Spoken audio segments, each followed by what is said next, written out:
listening to Kica's Corner on WNHH LP 103.5 FM, your home for community radio. Mi gente, hello and welcome to Kica's Corner. My name is Kica Matos and I am your host. The goal for this show is to focus on interesting topics and people, social justice issues, and maybe a scandal or two. But always, whatever we talk about will always have a social justice edge. Today we're going to talk about fascism and fascist politics. And we're going to look at the extent to which the U.S. is leaning or not towards fascism and fascist politics and the global trends that we're starting to see in that direction. With me in the studio today is a highly respected scholar who I'm proud to also call my friend. Jason Stanley is the Jacob Urowski Professor of Philosophy at Yale University. Before coming to Yale, Jason taught at Rutgers University, the University of Michigan, and Cornell University. He has written 4 books, and his new one, titled How Fascism Works, is going to be published this coming September. Jason, welcome to the show.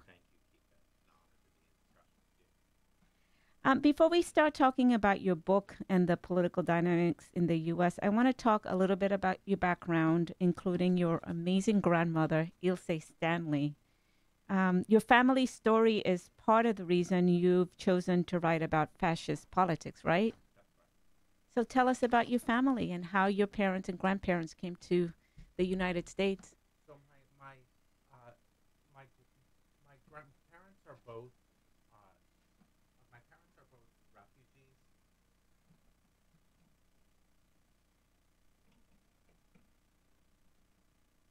My parents.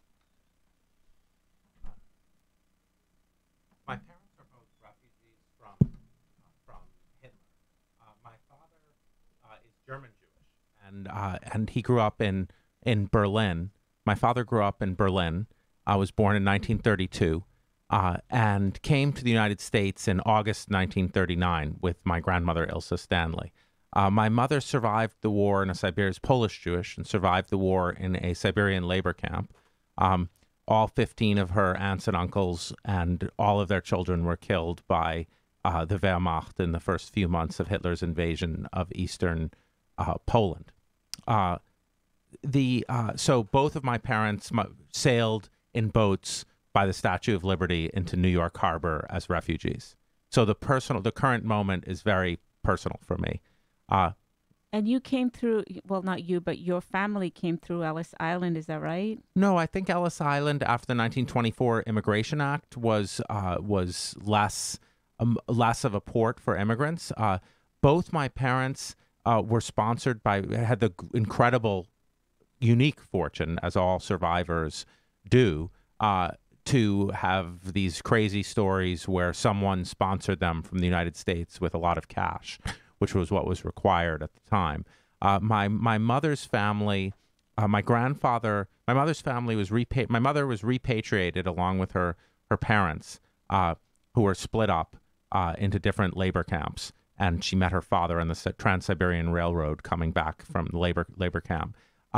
They were repatriated back to Warsaw, and my grandfather was beaten almost to death on the streets of Warsaw by anti-Semites in 1948. And this was written about in the Jewish Forward, and they were sponsored by Chuck Schumer's wife's family after reading that article to come to the United States. And my father's side, my mother comes from very, very impoverished shtetl Jews. My father came from a very distinguished Berlin Jewish background. And my grandmother, who was an actress, was in 1936, when a cousin of hers was taken away by the Gestapo. At the time, they were saying they were only arresting criminal Jews. And so many Berlin Jews were like, okay, we're not criminals. But her cousin had just had a traffic ticket, and they took him to the concentration camp.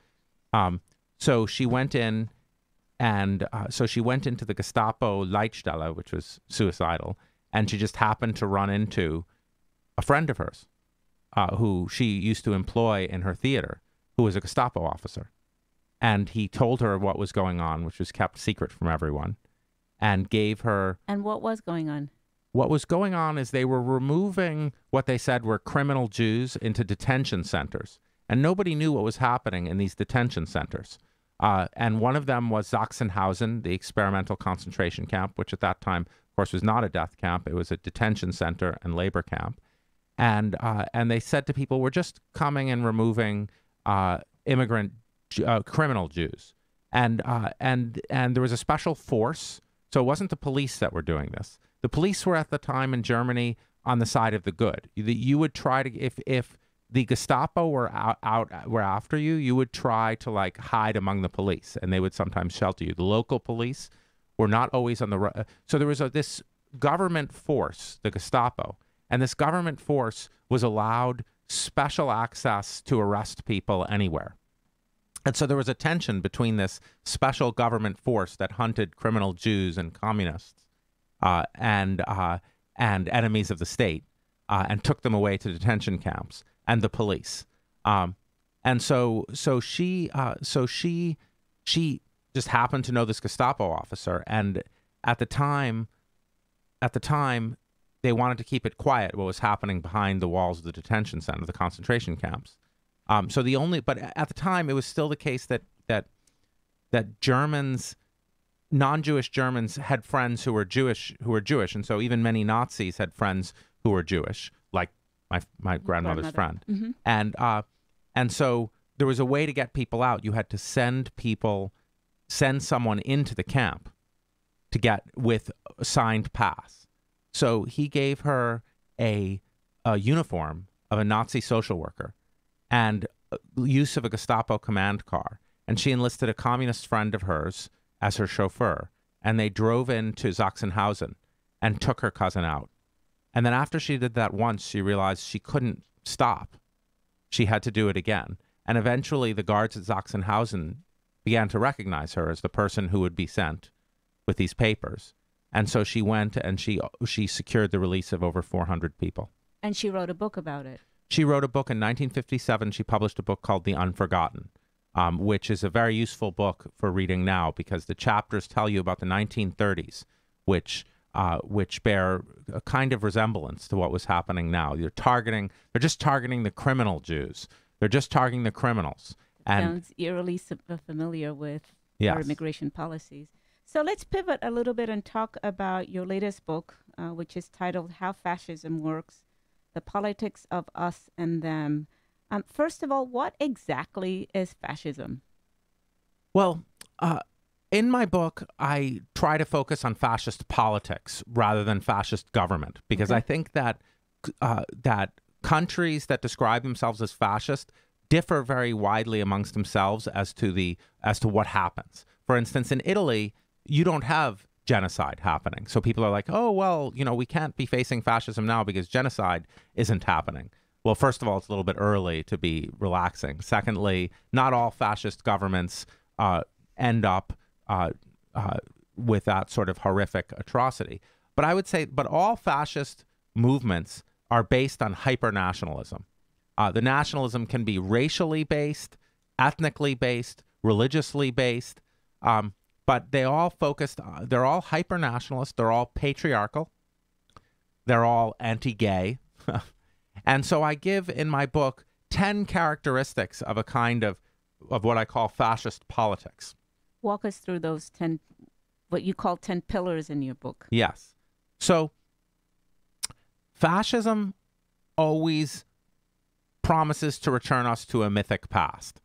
So under Hitler, it was the Holy Roman Empire, where Germans ruled over non-Germans, and different Nazi leaders took different times to look back as the mythic past, as the mythical past, as making Germany the time period when Germany was great, the time period to which we were to return. Fascism is based in this ultranationalism that says in the past we were great and we have to return to that greatness. And that past is always one where the chosen ethnic group, in the case of Italy, it was the Roman Empire, obviously.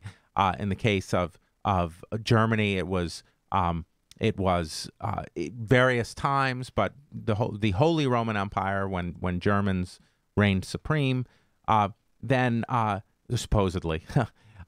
So it's always a mythic past. It's always a fake past. It's a past that never really was. And you find this very explicitly in Mussolini and Hitler and Himmler saying the myth of our past.